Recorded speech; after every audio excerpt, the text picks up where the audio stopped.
የተከበራችሁ ውድ ተማሪዎች እንደምን አላችሁ? ይህ ጉሚራያ ቲዩብ ነው። በዚህ ቲዩብ ላይ እንደምታውቁት ጠቃሚ መረጃዎችና ምክሮች ወደ እናንተ እየደረሱ ይገኛሉ። እናንተም እየተከታተላችሁ ላይክ፣ ሼር፣ ሰብስክራይብ እያደረጋችሁ እንደሆነ ተስፋ አደርጋለሁ።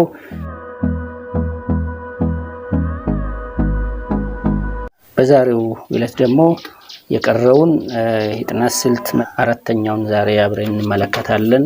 አራተኛው ደግሞ የሚለው የማንበቢያ ቦታና ሰዓትን ማመቻቸት የሚለው ነው። እንግዲህ የጥናት መቼት እጅግ አስፈላጊ ነው። የጥናት መቼ እናጠናለን፣ የት እናጠናለን የሚሉት ጉዳዮች ናቸው። የማንበቢያ ቦታ የት፣ የማንበቢያ ሰዓት መቼ፣ እጅግ አስፈላጊ ጉዳዮች ናቸው እነዚህ። ለጥናት አመቺ ቦታና ሰዓት መምረጥ ቀዳሚ ነገር ነው። በባለፈው ቪዲዮ ላይ ያነሳውላችሁ የትኩረት ጉዳይ ከዚህ ጋር የሚያያዝ ነው።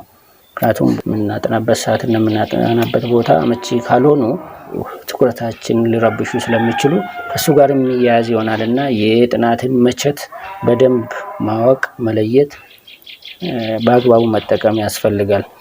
ጥናት የአእምሮ ስራ ስለሆነ ትኩረታችን የሚሰርቅ ነገር መኖር የለበትም። ይህንም ነግሬያችኋለሁ።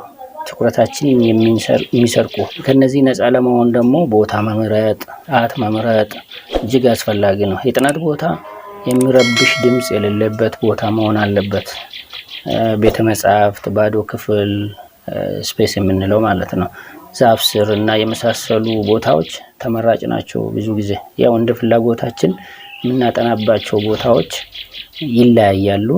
ግን ኮመንሊ ቤተ መጻሕፍት፣ ባዶ ክፍል፣ ስፔስ የምንለው ዛፍ ስር እና የመሳሰሉት ናቸው።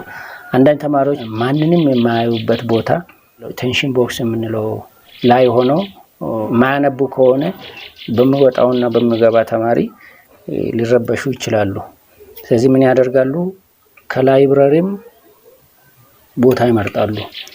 ላይብረሪ ማጥናታቸው አንድ ነገር ሆኖ ካሉ የተለያዩ ቦታዎች ቤተ መጻሕፍትን መርጦ ከቤተ መጻሕፍት ራሱ ደግሞ ቴንሽን ቦክስን ካልተጠቀሙ በሚወጣና በሚገባ ተማሪ ወይ ሰው ሊረበሹ እንደሚችሉ ስለሚያስቡ ቴንሽን ቦክስን ይጠቀማሉ። እዛ ውስጥ በመሆን ያጠናሉ። ለጥናት የምንመርጠው ቦታ የትም ይሁን የት ጸጥታ የሰፈነበት ለማንበብም የሚያነሳሳ መሆን ይኖርበታል። ኤንቫይሮንመንቱ ቦታው ለማንበብ የሚጋብዝና የሚያነሳሳ መሆን አለበት። ይሄን ደግሞ ማረጋገጥ ያስፈልጋል ከመጀመራችን በፊት። ስለዚህ ለጥናት ስንዘጋጅ የምናጠናውን ነገር ብቻ ሳይሆን የምናጠናበትን ቦታ ጭምር መምረጥ ተገቢ ነው። ብዙ ጊዜ ስለምናጠናው ነገር ብቻ ነው የምናስበው እንጂ ስለምናጠናበት ቦታና ሰዓት ብዙም ትኩረት ላንሰጥ እንችላለን። ግን ስለምናጠናው ነገር በምናስበው ልክ ስለምናጠናበት ቦታና ሰዓትም ማሰብ እጅግ አስፈላጊ ነው። በሌላ መልኩ የጥናት ቦታ ብቻ ሳይሆን የጥናት ጊዜ መምረጥም እጅግ አስፈላጊ ነው። መቼት ብለናልና መቼና የት ሰዓቱና ቦታው እጅግ አስፈላጊ ናቸው እና በትኩረት ልንመርጥ ያስፈልጋል። ለጥናት አመቺ የሆነ ሰዓት ለይተን ማወቅ አለብን። አንዳንድ ጊዜ አንዳንድ ተማሪዎች በይሉንታ በመያዝ ሊያጠኑበት የማይፈልጉት ቦታ ላይ ጓደኛቸው እዛ ስለምትፈልግ ብቻ ሊሄዱ ይችላሉ። ይሄ ደግሞ ትክክል አይደለም። ጓደኝነት ሌላ ነገር ነው። ከጓደኛችን ጋር ከጥናት መልስ ልንገናኝ እንችላለን።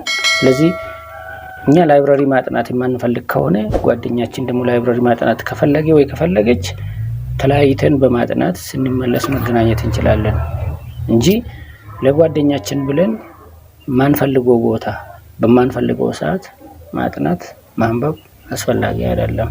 ስለዚህ የራሳችን የሆነውን ቦታ የራሳችን የሆነውን ሰዓት ለይተን የጥናታችን ሰዓት የጥናታችን ቦታ ለይተን ማወቅ ያስፈልጋል። ለውጤታማነታችን የራሱ የሆነ አስተዋጽኦ ያደርጋል እና አንዳንዶች ንጋት ላይ ተነስተው ማጥናትን ይመርጣሉ። ሌሎች ደግሞ ማታ ሳይተኙ ቆይቶ ማጥናት ይመቻቸዋል።